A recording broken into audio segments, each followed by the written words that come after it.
শান্তিপুর গ্রামে বাস করত এক গরিব কৃষক। তার নাম ছিল করিম। তার নিজের কোনো জমি ছিল না। অন্যের জমিতে সে কামলা খাটত। সকাল সকাল কিছু রান্না হয়নি, বাজার নেই, ঘরে চালও শেষ।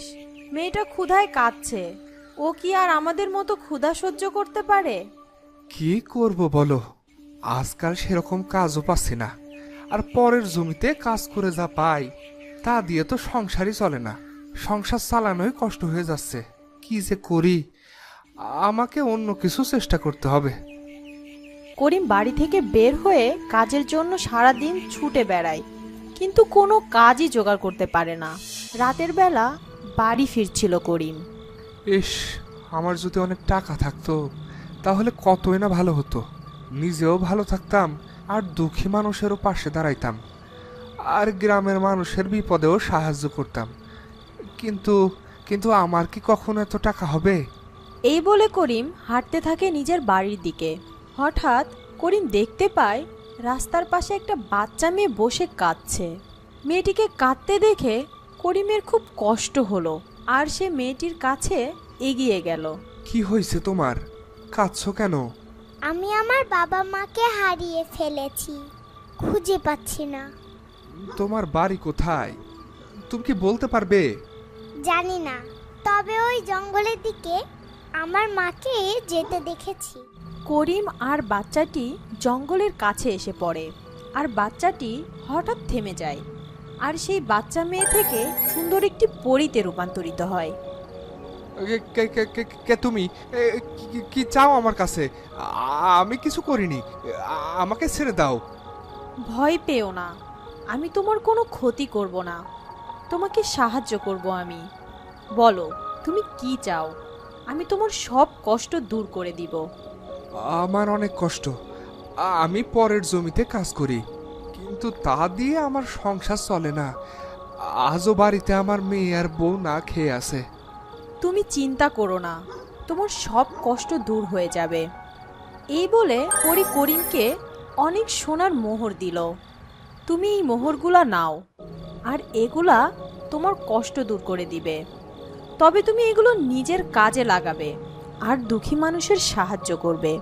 করিম খুশি হয়ে সব মোহর নিয়ে বাড়ির দিকে রওনা দিল, আর বাড়িতে গিয়ে সব ঘটনা তার স্ত্রীকে খুলে বলল।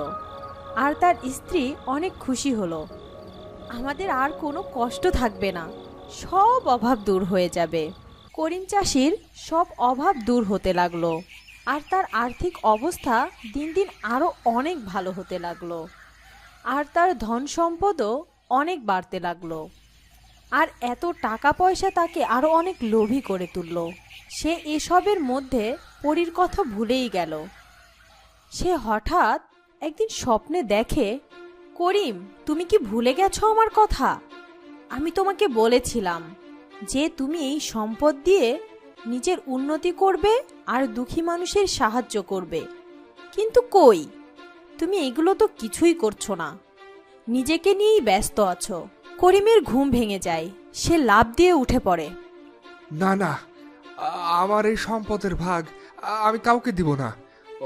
অনেক কষ্টে এই সম্পদ আমি আগলে রাখছি, কোনোভাবেই সেটাকে আমি হাতছাড়া করব না। পরদিন করিমের কাছে একটা লোক আসে। এই কে তুমি? কি চাও এখানে? কেন এসেছো বলো তো? আমাকে কিছু সাহায্য করেন। 3 দিন ধরে বাড়িতে কোনো খাবার নেই, বউ বাচ্চা না খেয়ে আছে, খাবার জোগাড় করতে পারিনি। দয়া করে আমাকে একটু সাহায্য করেন। না না, হবে না। তুমি এখন যাও তো বাপু, আমার অনেক কাজ আছে। আমার সময় নষ্ট করো না, যাও। লোকটি কোনো সাহায্য না পেয়ে কষ্ট পেয়ে চলে গেল। কিন্তু করিমের মনে কোনো দয়া হলো না। এরকম প্রায়ই অনেক দুঃখী আর গরিব মানুষ তার কাছে সাহায্যের জন্য আসে, কিন্তু কাউকেই কোনো সাহায্য করে না, বরং দূর দূর করে তাড়িয়ে দেয়। এভাবে অনেক দিন কেটে গেল, কিন্তু করিমের মনের কোনো পরিবর্তন হলো না। সে একই স্বভাবেরই থেকে গেল। সে একদিন কাজ শেষ করে বাড়িতে ফিরছিল। হঠাৎ তখন করিমের সামনে পরী হাজির হলো। আপনি? করিম, তুমি আমার কথা রাখোনি। তুমি কোনো দুঃখী মানুষেরও কোনো সাহায্য করনি, বিপদে কারো পাশেও দাঁড়াওনি, মানুষের সাথে খারাপ ব্যবহার করেছো, কারো উপকার করনি। তোমার শাস্তি পাওয়া উচিত। আমাকে ক্ষমা করে দেন, আমার ভুল হয়ে গেছে। না, তুমি তোমার কোনো কথা রাখোনি। এখন তোমার সব সম্পদ আমি ফিরিয়ে নিব। তুমি চাইলেও এই সম্পদ আর তোমার কাছে রাখতে পারবে না। তাহলে তো আমি আবার নিঃস্ব হয়ে যাব, না খেয়ে মরে যাব। এত বড় শাস্তি আমাকে দেবেন না। তোমার কাছে এরকম অনেক দুঃখী মানুষ এসেছিল, তোমার কোনো দয়া হয়নি তাদের উপর, তাই আমিও তোমাকে আর দয়া করব না। আর একটা সুযোগ দেন, আর একটা সুযোগ দেন আমারে। আমি ভুল করছি, আমারে মাফ করে দেন। না, তোমাকে আর কোনো সুযোগ দেয়া হবে না। তুমি অনেক লোভী, তুমি অনেক সম্পদ পেয়ে অহংকারী হয়ে গেছো। এই বলে পরি করিমের অবস্থা আগের মতো করে দেয় আর সেখান থেকে চলে যায়। করিমও তার লোভের শাস্তি পায় আর সে বাড়িতে ফিরে যায়। আর করিম বাড়িতে ফিরে দেখে তার বাড়িটা আবার আগের মতো সাধারণ বাড়িতে পরিণত হয়েছে। আমিও অনেক ভুল করেছি, তাই আমার আজ এই অবস্থা। আল্লাহ আমার পাপের শাস্তি দিছে।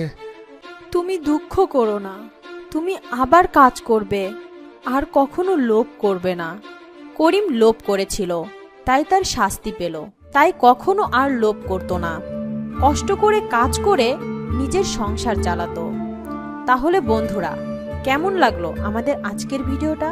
যদি ভালো লাগে তাহলে একটি লাইক দিয়ে দাও আর চ্যানেলটি সাবস্ক্রাইব করে পাশেই থাকো। আবার দেখা হবে পরের ভিডিওতে। সে পর্যন্ত ভালো থেকো।